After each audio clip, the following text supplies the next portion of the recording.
Okay, welcome to the official Unibet preview for Land of the Brave. Saturday night, big time boxing returns to Scotland, spearheaded by the return of Josh Taylor. He takes on Ekow the Engine Essuman. And today I've got with me a man he's going back to Scotland for the first time in, it must be 15 years or so now. Hall of Fame boxing promoter, Frank Warren. How are you, Frank? I'm good. How are you, Dev? Very good, very good. Good to be back up in Scotland. I mean, it's we're back in Nottingham for the first time in a little while last week. Scotland now. We're going all around the country, Frank. Yeah, we've got our road show going, so it's good. And then we hit, as you say, hit Glasgow on Saturday with a marvelous show. Unbelievable main event, a very competitive fight, meaningful fight for both the fighters. You know, Josh Taylor, Scotland's own, two-time world champion. He wants to get back into the mix, fighting for another world title. When you've got Ekow Essuman, who has been craving for a shot at a world title, having been involved in some really exciting fights, especially last year, where the trade magazine Boxing News, the top three British fights, two of his fights that he participated in were in there. I mean, that's what he is. He's a competitor. He doesn't not phased about going on the road, and he's up in the backyard of Josh Taylor, and it's going to be, I think it's going to be a cracker of a fight.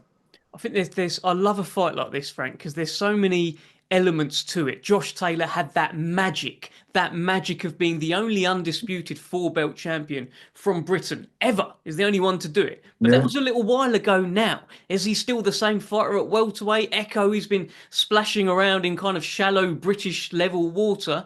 Can he cut it with the likes of Josh Taylor? I love this fight. There's so much to it, Frank. We're going to find out about all of that on Saturday. But you know, styles make fights, and you know, Ekow does not take his foot off the gas, and Josh is a very, very smart fighter, and yes, it's just going to be a crack. It will be a very, very exciting fight. A lot on the line for both of them. Well, the bookies' favourite, Unibet, have got Josh Taylor as 4-11. He is the favourite in Glasgow to get the win. Ekow Essuman available at 21-10. What do you think of those odds? Look, you know, that's the odds they've got. They obviously make Josh a big favourite, but you can't underestimate Ekow. He's only got one loss on his career in 22 fights. You know, he's an operator. You know, it's going to be an exciting fight. That's what I do know. You know, Josh will know he's been in a fight, and so will Ekow. And the Yeah. fans will know they've seen a fight. Yeah, guaranteed with both of them. What do you think on the Josh Taylor side? This is your first fight working officially as Josh Taylor's promoter. You know, he's done so much in his career. What sort of vibe are you getting from him in terms of the hunger he's got to achieve right now? A massive hunger. You know, he made it very clear when he came to us that what he wanted, and he wanted another crack at the world title. He believes he can become a three-time world champion. As you say, the first Brit to hold four belts simultaneously. I mean, he wants to he'll be the first one, I think, to do it three times. Or was it Clint, or was it Duke McKenzie? I'm not sure, but you know, he'll be up there. That's record book stuff. But he's in with someone who also has got as much ambition as he has in Ekow. Yeah, a lot of the kind of talk in the trade is if you are looking to dip your toe in the water at welterweight at a new weight division, Ekow Essuman isn't the kind of guy you dip your toe in against. That's No, straight in the deep end. no, that's not testing the waters at all. That's No. like, here you go. I'm plunging. I'm going straight in. Well, it should be a great night in Glasgow, and tickets I understand have gone very well. It's been a while since we've been there, but great to be back, right? Yes, nigh on sold out. I mean, it's a cracking card. I mean, it's a real fight card. I mean, the fights on there, some fabulous fights, some great fighters on there, very competitive fights. Some give the those north of the border a chance to see some of the big names in boxing and who we expect to do big things. So this is, yeah, this is an exciting show. And just on the welterweight fight between Josh Taylor and Ekow Essuman, there's a WBO international welterweight title on the line. Now the champion is Brian Norman. I guess there's probably a little bit of sights on him as the champion, but then there's so many big fights for the winner, the likes of Conor Ben's out there. What have you got in mind? we're open. I mean, whoever comes through, of course you have a plan in the back of your head what you want, but boxing's such a moving feast that sometimes you just take advantage of a situation, which you feel that benefits your fighter. So you have to have an open mind in when you're making matches. It's all about the timing. Yeah, 100%. And all about timing kind of leads us on to our Moses Itauma. Now, when it comes to Glasgow and heavyweights, I was doing a bit of research, Frank. You got a bit of history, you got a bit of form here. You took Mike Tyson up there, you took Frank Bruno up there. Yeah. Now you're giving them a bit of Moses Itauma. That is exactly right. Yeah, Moses is up there. He's 11-0, going into his 12th fight. In with Mike Balagan. I hope I pronounced that correctly. American, who's 21 fights. I think he's got one loss on his record. Um, they're going to love him. They're going to love Moses. I mean, Moses, I feel is something special. He's only 20 years of age, and he's looking the business now, and as he's maturing, he's going to get better and better. He's been out of action for the early part of this year through injury, but he's back in now, and he's not going to get that record now of being the youngest ever heavyweight champion, but he could become Britain's youngest ever champion. Which was And that's Herbie Hyde. Is that, or are you talking heavyweight or overall? I think all round. It was Naz. Naz Naz. was the youngest, yeah. Well, so So he's we'll got that. see. But look, no. Having said that, there's no rush. He'll do what he's got to do. But it's an exciting division, the heavyweight division, and he's one of the brightest stars on the horizon. It's also the division where the fights that are perceived to be the keep busy fights, the kind of get back to action fights, are more dangerous than any other division because they're so big and heavy handed. So when you put Moses in against the likes of Mike Balagan, that's to get him active again. But there's dangers there, Frank, because he's a heavyweight. Well, there are with the heavyweights, but it's not just about a making top marking time fight. He's a 20-year-old fighter. He's only just turned 20 a few months ago. I mean, he's not some seasoned amateur, although he done extremely well as seasoned pro. They done but done extremely well as a amateur, but as a junior, not as a senior. And for him, every fight he has to be a learning fight, and being in the gym, learning, doing what he's got to do. Finally tuning his talents and his style. And at the moment, he's done everything that's been asked of him. I mean, and done it exceptionally well. I think he's one of the brightest young fighters in the world. I don't just mean heavyweight. I mean of any of them. He's right up the top of the tree there. You've said a few times recently, I've seen a few interviews where you are happy to take a fight, after this, all being well. The likes of Martin Bakole, the likes of Philip Hrgovic, no problem whatsoever, it sounds like, with regards to yourself, And Frank. he's shown that in his last few fights. He's been stepped up in his last few fights, and he's delivered. And it's how he's delivered. It's not winning. I mean, you win fights. It's how you win the fights, and how you go about your business. And what I like about him, he's got a very mature, methodical way of boxing. He looks for his openings. He doesn't, he's not over eager like some guys who they get someone in trouble, they jump on them, they fall into their punches, don't get their distance. He works on that. He looks to find the perfect punches and combinations, and he does that by getting his distance and staying calm and collected. He's a very, very competent and exciting fighter. Yeah, I mean, he's an absolute phenom. Have you ever seen anything like it in terms of at 20 years old?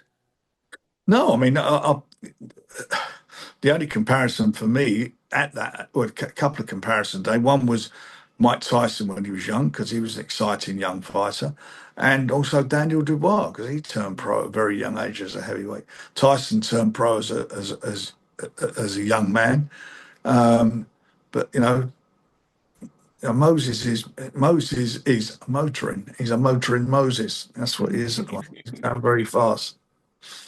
Do you think a Bakole fight's realistic, Frank? I spoke to, certainly didn't speak to, sorry, Billy Nelson sent me a text saying that they'd like to do the fight at the end of the year. Who knows what's going to be the end of the year? I don't know where he's going to be at the end of the year. He's not sitting around waiting for Mike Bakole, that's for sure. And what about Filip Hrgovic? Because there was a bit of chat of that after Hrgovic's win over. Yeah, some of that's been mentioned. I mean, look, these guys are with us. Yeah. I was looking at Ring Magazine's heavyweight rankings today. I think 7 or 8 of those fellas in the top 10 are with us. So, we can make fights. Don't worry about that. And we are making the fights. We're making them happen. Look what we're doing at Wembley on the 19th of July. Yeah, absolutely. Look, we'll come to Wembley shortly. Just to stick with Scotland, Nathaniel Collins, Lee McGregor, just an all-out Scottish tear-up, isn't it? A featherweight.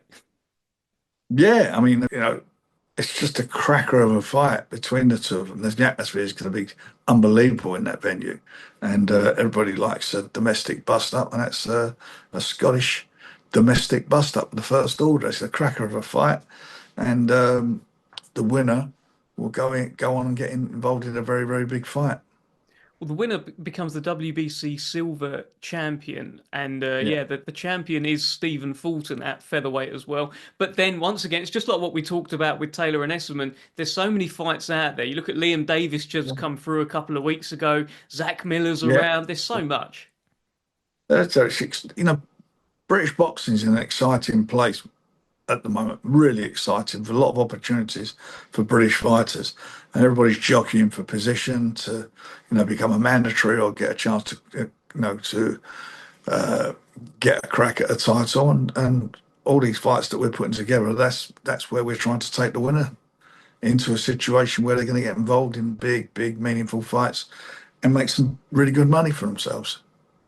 Yeah, 100%. And there's a fantastic cruiserweight fight on there, and it's one of Yeah. those where you've got the young buck who's passing every test with flying colours, stepping up a level, and let's find out what Aloys Junior is all about against David Jameson.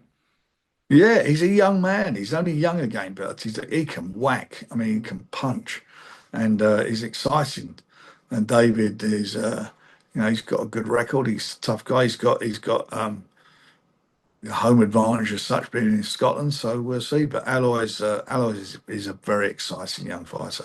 And also on this card, how about a bit of Alex Arthur Jr.? How about a bit of Drew Limond? I mean, we've got the sons of great I Scottish love that. legends. I love that. I've been talking to Alex. I mean, Alex and I sort of lost touch for a while, and we've sort of reconnected. And I'm delighted that I'm working with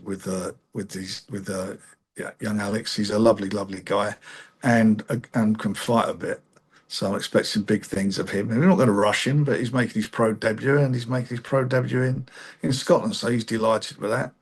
And as for Drew's again, good fighter, very good fighter, and his dad was a really good fighter as well. And it's sad what happened, and he's losing his father. I think it was last year. It's quite tragic that, but I'm quite sure his old man will be looking down on him, looking at him in the ring on Saturday, and being very proud of him, the same as Alex will when he sees his boy in the ring, trying to emulate their fathers. Yeah, very much so, and nicely said. It feels like on this show, Frank, we've got Josh Taylor, who is the flag bearer right now for Scottish boxing. But it feels like when he does leave, we will see the next guy on Saturday. He's there somewhere amongst the mix, whether it's Collins, McGregor, whether it's Alex Arthur, Drew Limit. He's there. We're going to see him. Yeah, I mean, that's the name of the game. We're doing a bit of a road trip at the moment around the country with fights, and we're building up the local heroes. And Scotland's, you only got to look on the card, look at the amount of Scots fighters on there, and how good they are, some of them, and it's just getting the right opportunity and getting the exposure, and we feel that we can help in delivering that and finding the next big star. Well, that is the Land of the Brave Saturday night live on DAZN. Do not miss it. I think there's a handful of tickets left, Frank, and also everything's open to the public this week. The weigh-in, the press conference, so it should be Yeah, fun. come and soak up the atmosphere. It's going to be brilliant. And if there are a couple of tickets left, then you need to grab them because the atmosphere is going to be fabulous there on Saturday. It will be excellent atmosphere. Yeah, can't wait for that, and also can't wait for Wembley. 2 months to go now, under 2 months. I mean, what are the emotions like for the promoter 2 months out? You've got Daniel Dubois there. He's this kid. He's challenging to become undisputed. How are you feeling about it all? Well, I'm pleased that, I'm pleased on various fronts. I'm pleased that, that Alexander Usyk is in the UK, coming to the UK, bringing his four belts here. Um, he's number one in the world. Um, as you say, he's got the four belts. So, sorry, he got three of the belts, and the other belt is held by Daniel Dubois, who's the IBF champion. And looking at their fight, was it like one and a half, was it a couple of years ago now, whatever it was, Yeah. the controversy around that low blow, alleged low blow, and so forth. That's added a bit of spice to it. And Daniel's come on a bundle since then. He's had three unbelievable wins against world ranked and world class fighters. Um, if you put Usyk in there, he's had four tough, real tough fights. In fighting Usyk, then going in with Bade Miller, who I thought would test him out mentally as well as physically, and that was a keenly fought fight, and showed right up to the last round how dangerous he is when he stopped Bade Miller in the last round. Then in with Hrgovic, who we talked about earlier. That was Hrgovic was at that time number one. He was the mandatory for the IBF title. Nobody wanted to fight him, and eventually it was made for the interim title. Um, and that was something again. That was something special. That performance. The first couple of rounds, he was getting caught quite a bit with that right hand, but he sucked it up, gritted his teeth, come through and done an absolute job on Hrgovic, and give Hrgovic, or did to Hrgovic, what nobody else has done in that division. And then next time up with another former two-time world champion in AJ, and again went in as an underdog, as he did in all of those fights, underdog again, and done a job. As soon as that bell went in the first round, he showed what he was all about. Planted his flag and said, "This is me. This is what you're going to get," and that's what he did, and done his business. And it was a fabulous win for him. So this now is a step up, and I think at the press conference, I'm not sure if it was Alex Krasuk or it was Aegis, the manager and promoter of Usyk, who said, "This time round, we're not fighting Daniel the boy, we're fighting Daniel the man." And Mm. I think that is the most telling thing about this fight. He's grown up, not just physically, but mentally. He's a hurtful puncher. He can box. He's got a great jab, and he's in with the number one in the world. So they're the two best active heavyweights in the world at this moment in time, and we're bringing it to the UK. So I'm really pleased. I'm delighted for the first time ever the four belts can be on the line in a fight in the UK, and I'm delighted, and I'll be even more delighted if Daniel becomes the first Brit to ever win those four belts, be a unified champion, because no one's ever done that.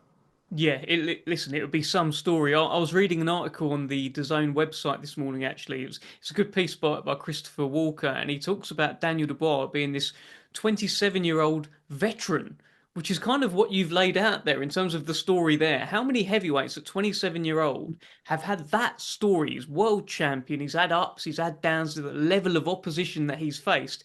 It's quite accurate, isn't it? It is, and he has had. I mean, you look at his resume. You look at the fighters he's fought. Especially at his age, not many fighters have fought at that level, and he has. And he has had the ups and downs. The fight with Joe Joyce, with a terrible injury sustained in that fight, um, and was what it was. And as we just mentioned, the Usyk fight, all the controversy around that. But all those things are in the past. What we do is with the now, and at this moment, the now, the Daniel Dubois in 2025 is a tough proposition for anybody.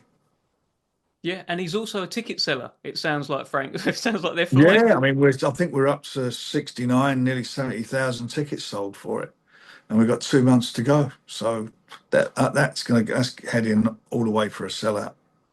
Yeah, I mean that is fantastic. Has that surprised you at all? No, we want to put it on there otherwise. Look, his last fight, he fought in front of 90, was it 96. 95, 96,000 people at Wembley. Probably 95% went along to cheer on AJ. And I remember somebody said to me, one of the journalists said, "Oh, when he comes out, everybody's going to be cheering him." and whatever. I said, yeah, but after the fight, they'll all be cheering him on the way back to the dressing room, man. And that's what happened. People watched him, they see it, and they got behind him, and they're behind him now. They've proven that by pulling up their money for tickets. Yeah, 100%. Look, it's hard to not be behind him. He's a hard hitting heavyweight from Britain who's the world It's champion. What? exciting. Yeah, do you know what I mean? Why When would you have you not ever be? seen him in a book? You've never seen him in a boring fight, No, ever. absolutely not. Absolutely not. Okay, well, away from Wembley, reflections on the Fabio Wardley Justice Huni press conference. That's coming up Ipswich, June 7th. How did you find that press conference? Oh, it was much calmer than the one with Yeah. Miller, that was for sure. But look, that's a tough fight. It's Mm, not an easy job for both of them. It's a tough fight. It's a competitive fight. But we wouldn't have made it if we didn't believe in Fabio.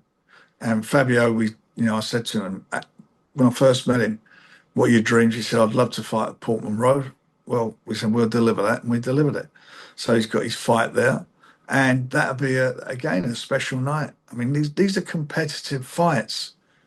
Everybody's got opinion about that fight. It's another one, people fancy Fabio, people fancy Huni. Huni fancies the fight. Fabio fancies it. He's a total warrior, Fabio. I mean, I love him. He's just, not phased by anything, and it's gonna be a great night. yeah, I mean, with Justice Huni, it's in terms of his character, complete opposite, right? To Jarrell Miller. He stayed there pretty quietly, said what he had to say, but he said it with like he means it. He's very, very confident. He's what's taken the fight. It's a great opportunity for him.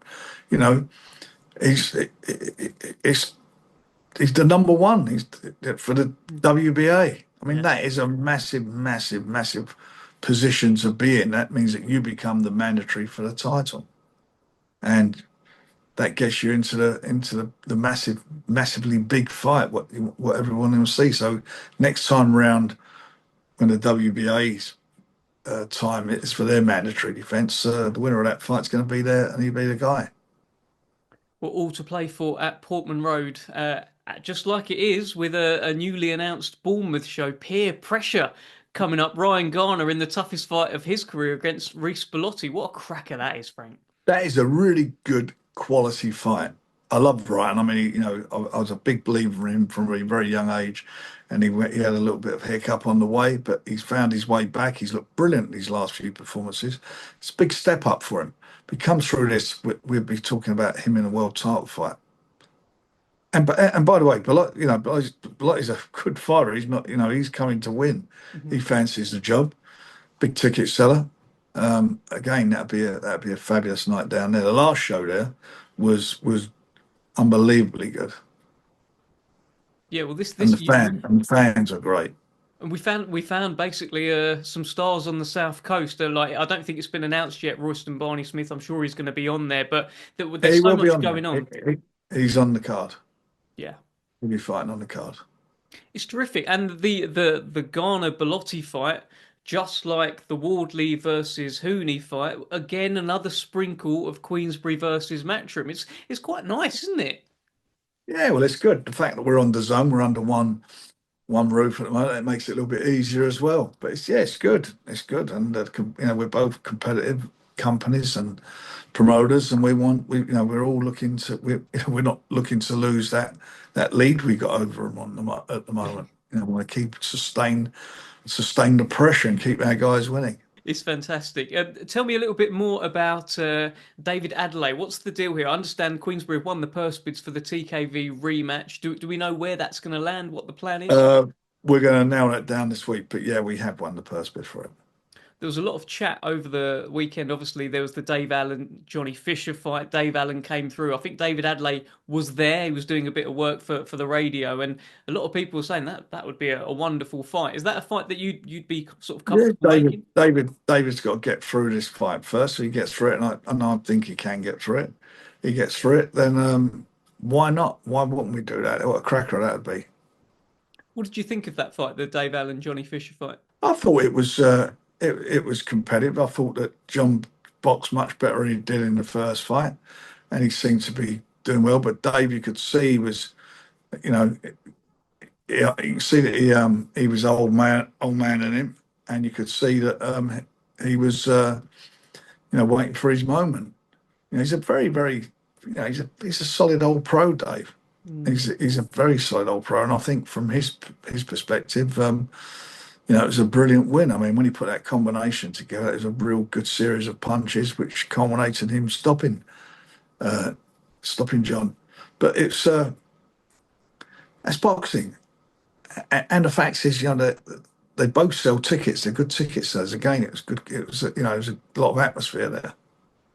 Yeah, it was a good show. And there's so much going on in this heavyweight division. You know, you've got the Ring Magazine top 10, which, as you said, so much Queensberry representation. But just underneath that as well, these fights that are going on. You know, David Adeley's in great fights. Dave Yeah. Allen, Johnny Fisher. What Moses is coming through. Before long, he'll be in that top 10, I'm And, sure. you got Lawrence Coley Yeah, of there, course. who's a massive handful. You've got Derek Chisora there Dylan. coming up to Yeah. the 50th fight.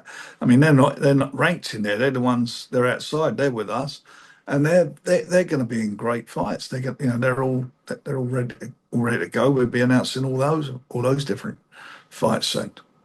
Yeah, I did an interview with Dillian White actually. I asked him about Derek Chisora because they've had a kind of strange relationship over the years. They've had those 23 rounds, I think it was. Yeah. Then Dillian White went to watch Derek Chisora's last dance in Manchester. I think he missed his daughter's birthday to go. There was that respect. But since then, I mean, he called him all sorts of names. They seem to have fallen out again. I don't know if they'll ever be friends. I think they just need to fight again at some point, Frank.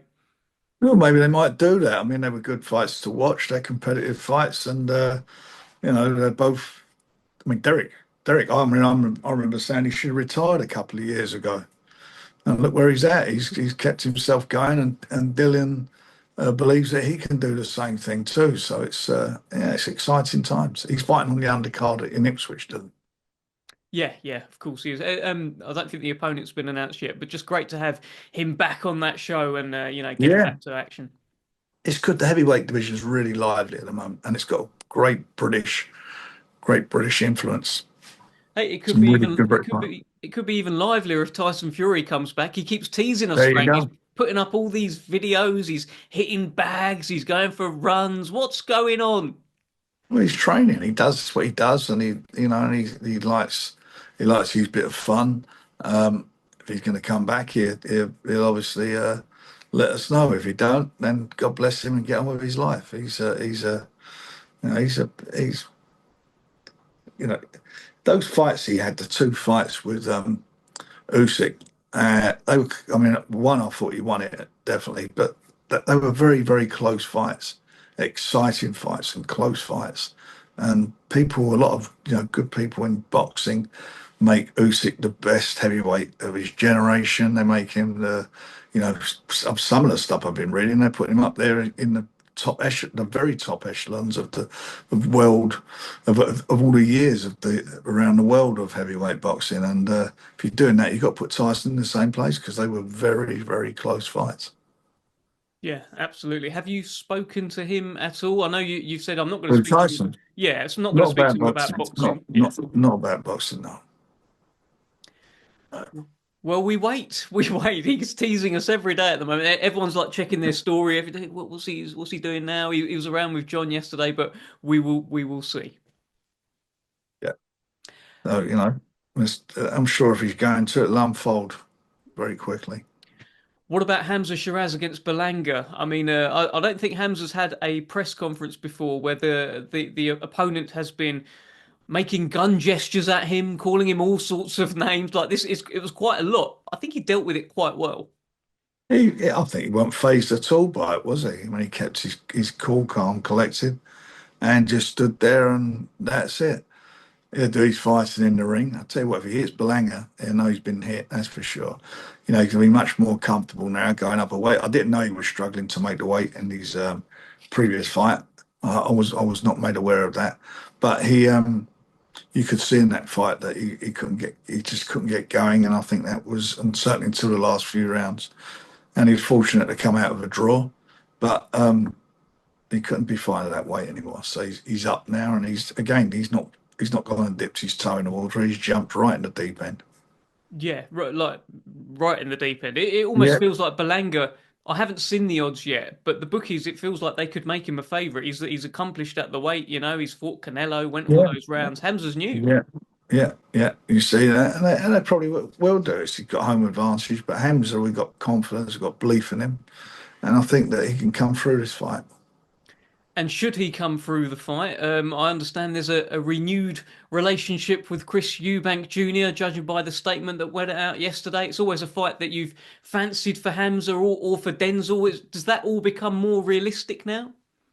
Well, I mean, I don't think we've got a relationship. It's just the action is satisfied, and I'm sorry, settled, and I'm satisfied with the settlement, and that's it. So we move on, and there are some great fights to be made in that division, and we have quite a few boxers with us, as you just mentioned, Denzel, Hamza, and we'd gladly make a fight against Junior with either of them anytime. Fantastic stuff. Okay, Frank. Well, I'm gonna let you go. I mean, what can we look forward to Saturday night on the Zone from Scotland? Give us your final message. You're going to get all action. You're going to get a classic fight there. You're going to get fabulous atmosphere, and you're going to be entertained. You're a fight fan, don't miss it. It's a really good, solid card. Love it. We'll see you then. See you then. See you when I'm looking at you.